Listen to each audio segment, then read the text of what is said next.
The 90th return of the plum and the golden-based Chongzhen version of the embroidered portrait. Lai Wang abducts Sun Zui and Zui is humiliated and guards the mansion. The poem says, the daughter is covered with fluffy hemp, but the vines are not long. It is better to abandon the roadside than to lose your virginity to a crazy husband. It's a good night for me, but my bed is not warm. Saying goodbye in the morning is nothing more than a rush. On the verge of death, old pain is pressing into my intestines. It is said that Uncle Wu led a group of men and women, including Yunyang, left Yangfu Temple and came along the long embankment of big trees. Dian was already at the Xinghua restaurant, which was bustling with people. He chose a place in Gaofu, set up a banquet and feast, and waited for a long time. From a distance, she saw Yunyang and others arriving in sedans and donkeys, and asked, "Why did we come here?" Yunyang told her again about her encounter with Chen Mai in Yangfu Temple.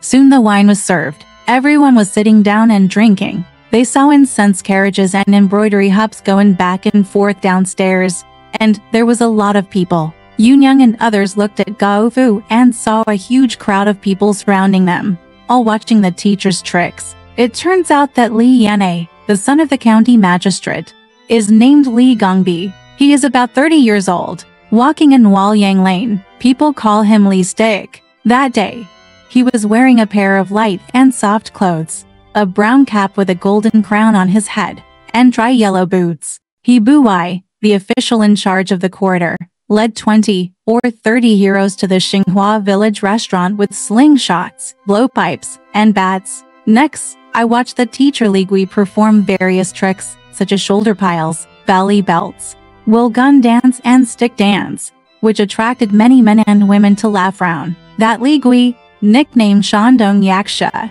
wore a scarf with 10,000 characters on his head, a narrow purple shirt, and a belly wrapped in gold. He sat down on a silver mane horse, held a bright red spear in his hand, and put a flag with the word Feng Ling on his back. He saddled his horse in the middle of the street, showing off one's tricks. Li Yameni was looking at where he was when he suddenly looked up and saw a group of women drinking in Gaofu. Among them was a woman with a long figure, and consciously, his eyes were shaken. He didn't see enough, but he saw enough. He said nothing in his mouth, but in his heart he secretly said, "I wonder whose women are there? Are there any men?" He called Xiao Zhang, who had promised to come over and quietly distributed. "Go to that high slope and find out who the 3 women in white are. If you find out the truth, tell me." Xiao Zhangxian promised, and Yanfei ran away. Not long after, he walked up to him and whispered in his ear, "So and so, these are the wives and children of Ximen King's family in front of the county gate.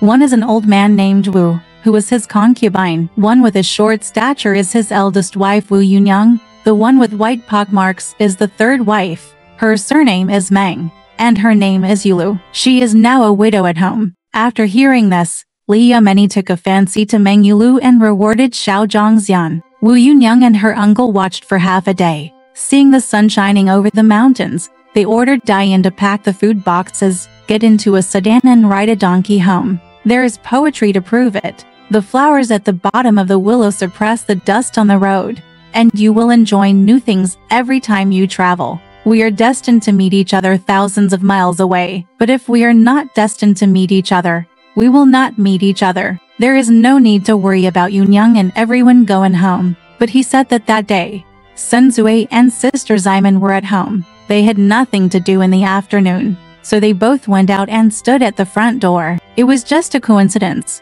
I didn't want someone to come here who was shaken. At that time, selling cosmetics, living in flowers, and polishing mirrors were all shocking. The eldest sister said, "My mirror is faint." Ping En'er said, "Stop the man and grind the mirror with me." The man put down his burden and said, "I don't know how to grind the mirror. I only sell some gold and silver to make a living and jewelry." Huakui, standing in front of the door, looking at Zui. Zui said, "That man, you don't know how to polish a mirror. Go ahead and just look at me." The man said, "Miss Su, eldest lady, you don't recognize me?" The eldest sister said, "I look familiar." I thought quickly, "I can't get up." The man said, "I was born in the hands of my father. When I was originally from Shuzhou, my family had nothing to do. so I followed my father to Beijing to serve as an official. Unexpectedly, his father died halfway, and I went to live with Dingyu in the city. Banking skills, all kinds of life. The market was late these 2 days. Guyinbu taught me to carry a load, and I went out to sell some odds and ends. I saw my mother at the door, so I didn't dare to recognize her, for fear that she would go out. Yes, it's not you who dared to recognize me today, Zui said. It turned out to be you. I only recognized you for a long time, but I couldn't remember it. Yin asked, what kind of life are you selling in your load? Pick it up inside and wait for me to take a look. Then Lai Wenger picked up the load and carried it into the yard. Open the box and use a basket to hold out several pieces of jewelry. They are inlaid with gold and silver, and they are very cleverly made. The eldest sister looked at Sue for a while and asked Lai Wenger, you still have Hukui, take it out. Sun Sui left him a pair of green phoenixes and a pair of goldfish with willows. The eldest sister weighed out the money and gave it to him. Zui lived a different life and owed him 1 or 2 taels of silver, so she made an appointment with him. I'll come and pick it up early tomorrow morning. Your aunt is not at home today, so your third wife, and your brother went to the grave to burn paper with your father. Lai Wang said, I was at home last year and heard people saying that my father was dead. My aunt gave birth to a brother, and I was afraid that he would be too old. Sue said, your aunt's baby is only half a week old now. The family is big and small, like a jewel. It all depends on how he lives his life. While he was talking, Lai Zhao's wife Yi Zhangqing came out and poured a cup of tea for him to eat. Then Lai Wenger took the tea and sang with him. Lai Wang also came forward and talked with him. Fen Fu, come and see the aunt tomorrow. Then Wenger went out to carry the burden. In the evening, Yunyang and others came home in sedan chairs. Zue, eldest sister, and all the girls followed and kowtowed. Dan couldn't walk with the box bearer, so he hired a donkey to ride home and sent the box bearer away. Yunyang told Zui and the eldest sister that she met Chenmai in the temple today. It turns out that he buried the Pan family at the back of the temple, and I didn't know it. He came to burn paper for his mother, and I met him by accident. The mother-in-law married her again. First, the elders of the temple prepared a meal. After that, he asked his companions to prepare a box of 40 or 50 pieces of vegetables and wine, but he saw that his brother could not eat them all. My son, I gave him a pair of hairpins, and he was very unfriendly. He walked around in a big sedan chair, and many of them were older than before, and they were getting fatter and whiter. Jinzi said, he has not changed his ways. When he was at our house, I saw that he acted more upright than all the maids, and spoke calmly. He is a talented person. You see today, he is so blessed that his soul is so blessed. Meng Yulu said, sister didn't ask him. I asked him to come. Sure enough, he hasn't washed and changed in half a year. And he is pregnant with a happy event. It's just a child in August or September, so I don't like him very much. What sister-in-law Zhu said is not bad. After talking about it for a while, Sue mentioned, my mother is not here today. My eldest sister and I were at the door and saw Lai Wenger. It turns out that he learned to be a silversmith here and sold gold and silver on his shoulders. I didn't recognize him, so I bought him a few flowers. He asked his mother to come, and I told him to burn paper on the grave. Yu Niang said, why don't you teach him to wait for me to come home? Zue said, I always tell him to come tomorrow. As he was sitting talking, Ryer, the nanny, stepped forward and said to Yunyang, brother has been here for half a day, but he has just fallen asleep, with cold air coming out of his mouth, and the soup on his body is burning. Yunyang panicked when she heard this, and went to the king. He picked up the child and licked his mouth. Sure enough, he broke out in a cold sweat and became hot all over. He scolded Ryer. What a whore! The child is cold in the sedan chair. Ryer said, I wrapped the quilt tightly. It's so tight. How can he be frozen? Yunyang said, if you didn't hug him to the dead ghost's grave, I would have told you not to hug him. If you don't obey, he will hug him. Ryer said, Sister Zhao Xiaoyu just hugged him and looked at him. How could you threaten him? Yunyang said, don't say anything. What's going on? Scare him off. He hurriedly called Anna and said, hurry up and ask Mrs. Liu. After a while, Mrs. Liu arrived. After checking his pulse, He felt his body and said, I feel a bit cold, and I've encountered evil spirits. I took 2 doses of cinnabar pills and drank them with ginger soup. She hugged him with her breasts and slept on the hot king until midnight. She broke into a cold sweat and her body became cold. So he waited for Mrs. Liu to have tea, gave her 3 coins, and asked her to come and see her tomorrow. The whole family was in a panic, up and down, and was in chaos for half the night. Lai Wang, on the 2nd day, carried his daily necessities as usual and came to Ximeng King's gate. He greeted Lai Zhao and said, Yesterday, Miss Su left me some daily necessities and promised to let me come to get some money today so that I could see the old lady. Lai Zhao said, You go now and come another day. Yesterday, the old lady came home and my son was not feeling well. She asked the old woman and the imperial physician to see him and give him medicine. They worked all night, and he got better today. I had no time to weigh out the money for you. As he was talking, Yu Niang, Yu Lu and Zui sent out Liu Po and came to the gate. They saw Lai Wenger. Lai Wenger crawled on the ground and kowtowed to Yu Niang and Yu Lu. Yu Niang said, When have I not seen you? Why don't you come here for a walk? Lai Wenger told him everything that happened before. It's not good to come if you want to. Yu Niang said, You are a daughter-in-law. What are you afraid of? Your father is gone again. It was because of that whore of the Pan family, who set fire to the house and set the house on fire, and strangled a good daughter-in-law to death.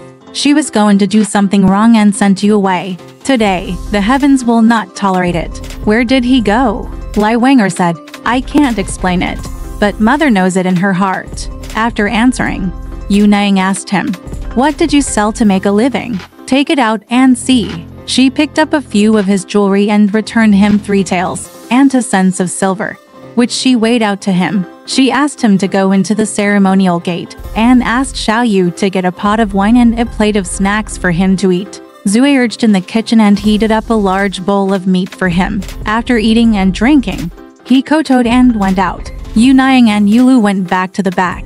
Zui talked to him quietly. You come here often. What are you afraid of? I have something to tell Sister Lai Zhao to tell you. I will wait for you in the air room in front of the purple wall in the ceremonial gate tomorrow evening. The 2 exchanged glances, and Lai Wenger knew what they meant and asked, Is this ceremonial gate closed at night? Zui said, Well, you come to Lai Zhao's room first, and wait until nightfall. Step on the ladder, cross the wall, and follow the screen wall, and I will pick you up here. We will meet for a while, and I will have more to say to you. Lai Wang was so happy when he heard this that he said goodbye to Zui and went out with his load. It is just like, if you don't get the gods at home, you can't get the ghosts at home. There is a poem to prove it. I leaned against the door railing when I was free, and I met my old love. I dared not speak loudly to people, so I sent a few glances. Lai Wenger was happy to come home, and he didn't say a word all night. The next day, he did not carry a load to sell his living, but slowly walked to Ximeng King's door, waiting for Lai Zhao to come out and greet him. Lai Zhao said, Brother Wang, I miss you. I haven't seen you for a long time. Lai Wang laughed and said, It's not that I didn't come. Miss Su inside owed me some money for living. I'm asking for it. Lai Zhao asked Lai Wang to sit down in the room. Lai Wang said, Why don't you see your sister-in-law? Lai Zhao said, Your sister-in-law is cooking in the back today. Lai Wang took out a tael of silver and handed it to Lai Zhao, saying, Use this silver to buy a pot of wine, and drink with your brother and sister-in-law. Lai Zhao said, Why do you need so much? He called his son Tigan to come over. Tigan hung his head. He was 15 years old. He took out a pot and poured a large amount of wine, and asked him to call Ye Zhangking from behind. Soon, Ye Zhangking had a tin pot of hot rice, a big bowl of stewed rice, and 2 plates of vegetables, and said, Great! Wang Wenger is here. Lai Zhao took out some silver and showed it to Ye Zhangking, saying, Brother, please buy us a pot of wine. Ye Zhangking smiled and said, How can I enjoy it without any reward? He put a table on the king and asked Lai Wang to sit on it. He then put down the wine and dishes and poured the wine. Lai Wenger first poured out a cup of wine and handed it to Lai Zhao, then handed one to Ye Zhangking, bowed deeply, and said, I haven't seen you for a long time.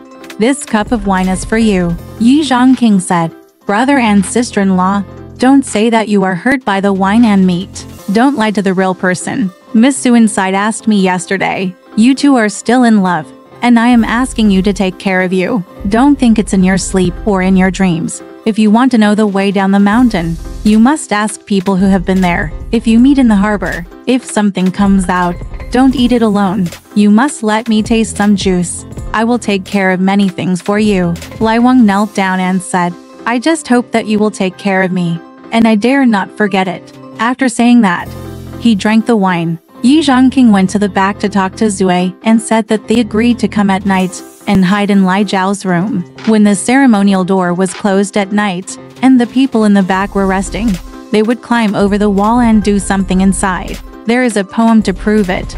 Retribution is selfless, and the effects are similar. To know the cause of good and bad fortune, just look at the deeds. Lai Wang got this advice and went home. He waited until it was dark and sneaked into Lai Zhao's room to get wine and eat with him. It was late at night, and no one noticed it. It was not until the main door was closed and the ceremonial door at the back was locked. Everyone in the family had rested. They had a secret signal. Only the cough of Zui was heard from inside the wall. Lai Wang stepped on the ladder and climbed over the pink wall in the dark. Zui held him with a stool. The two of them were in the west ear room where the saddles were piled. They hugged each other and made love. They were both widows, and their desires were burning. Lai Wang was strong and tried his best. He was so happy that he ejaculated. After the work was done, Zui handed him a bag of gold and silver jewelry, a few taels of silver, and 2 pieces of silk clothes, and said, come back tomorrow evening. I still have some valuables for you. Find a place to stay outside. If you can't live well in this family in the future, it's better to go out quietly with you. Find a roommate outside, and become a couple. You have banking skills. Don't you worry about living? Lai Wanger said. Now there is my aunt, Ku Lao Niang, who is famous for being a midwife in Zimi Lane outside the East Gate. Your place is in a winding alley, which is out of sight. Let's go there. Later, if there is no movement, I will take you to your hometown and buy a few acres of land to farm. The two discussed and decided. Lai Wang said goodbye to Zui, climbed over the wall again, and went to Lai Zhao's room. When it was dawn, he opened the door and went out. At dusk, he came to the door again and sneaked into Lai Zhao's room. In the evening, he jumped over the wall again and worked together. They came and went day and night for more than 1 day, and stole a lot of valuables, gold and silver utensils, clothes, and the like. Lai Zhao and his wife also got a lot of money for themselves, so there is no need to go into details. One day, Yu Niang saw Xiao Jie making trouble in the back, and she was unhappy and went to bed early. Zhang Qiu, the maid in Zui's room, was originally the eldest sister's servant. Because Yuang Shuier in Li Zhao's room was taken by Jingji, Yu Niang gave Zhang Qiu to Zui and let Yuang Xiao serve the eldest sister. That day, Zui sent Zhang Qiu to bed, packed a large bag of hairpins and jewelry in the room, put it in a box, covered her head with a handkerchief, took her clothes with her, and agreed that Lai Wanger would wait in Lai Zhao's room. And the two were going to leave. Lai Zhao said, "It doesn't matter if you leave. I'll guard the gate and take care of the ducks. If the old lady knows, what will she do to me? It's better for you to break some tiles every time you climb up the roof, so there will be traces." Lai Wanger said, "Brother is right." Zui also left a silver folding bowl, a golden earring, a green silk jacket, and a yellow silk skirt to thank him and his wife. They waited until the 5th watch, when the moon was dark, and then climbed through the room. Lai Zhao and his wife poured 2 large cups of warm wine and gave it to Lai Wang and Zui, saying, after eating, it will be easier to walk and more courageous on the road. At the 5th watch, each of them held a stick of incense, held the ladder, and sent the two to climb up the roof, breaking many tiles on the roof step by step. When they climbed to the eaves of the house, people on the street were not walking yet. Hearing the voice of the patrol, Lai Wanger jumped down first, and then Zui carried him on her shoulders and carried him down. The two walked forward and were stopped by the patrolman at the crossroads. The patrolman asked, "Where are you going?" Zui was so frightened that she was at a loss. Lai Wanger was calm and flicked the official incense in his hand, saying, "We are a couple going to the Yu temple outside the city to burn incense. We got up a little early, please don't blame us." "Sir," the man asked, "what's in the bag you carry?" Lai Wanger said, "It's incense, candles, and paper horses." The man said, "Since you are a couple burning incense at the Yu temple, it's a good thing. Go quickly." Lai Wanger didn't say a word, pulled Zui and flew forward. When they reached the city gate, it was opened. They went out of the city through the noise and turned several streets and alleys. It turned out that Zimi Lane was a secluded place with only a few families living there. All of them were low houses. When they arrived at Grandma Ku's house, Grandma Ku hadn't opened the door yet. After calling for a long time, Grandma Ku got up and opened the door and saw Lai Wanger leading a woman in. It turned out that Lai Wanger's surname was Zheng, and his name was Zheng Wang. He said, "This woman is my newly found wife. My aunt has a house here, so I'll borrow one and stay there for a while. And then I'll find another house." He handed Grandma Ku 3 taels of silver and asked her to buy firewood and rice. Grandma Ku had to stay after receiving the silver. His son Ku King saw Zheng Wang and his wife carrying a lot of gold and silver jewelry, and at night he was tempted by the money, so he dug open the door of the house and stole it to play with the money. He was caught, reported the incident, and was taken to the county to see the officials. County magistrate saw that it was a case of theft and the stolen goods were in the possession of the stolen goods, so he sent people to take Ku King home and tied up Zheng Wang and son Zui with a rope. Zui was so scared that her face turned pale, and she changed into light clothes, put on a veil, and took off the rings on her hands. She sent the officials away and took him to see the officials. At that moment, people on the street came to watch. Someone recognized her and said that she was Simon King's concubine. Now she was raped by the servant Lai Wanger, who changed his name to Zheng Wang and stole her property and lived outside. She was also raped by Ku King. Now the matter was reported to the officials.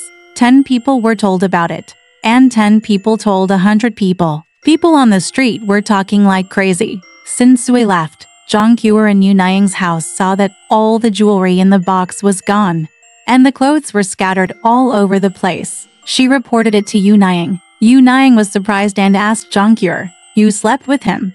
And he laughed. "How could you not know?" Zhang Kuer said. "He would sneak out at nights and come back half a day later. I don't know the details." Yu Niang asked Lai Zhao again, "You were guarding the gate. How could you not know that he went out?" Lai Zhao said, "The gate is locked every day. Maybe he flew out." After that, she saw that many tiles on the roof were broken.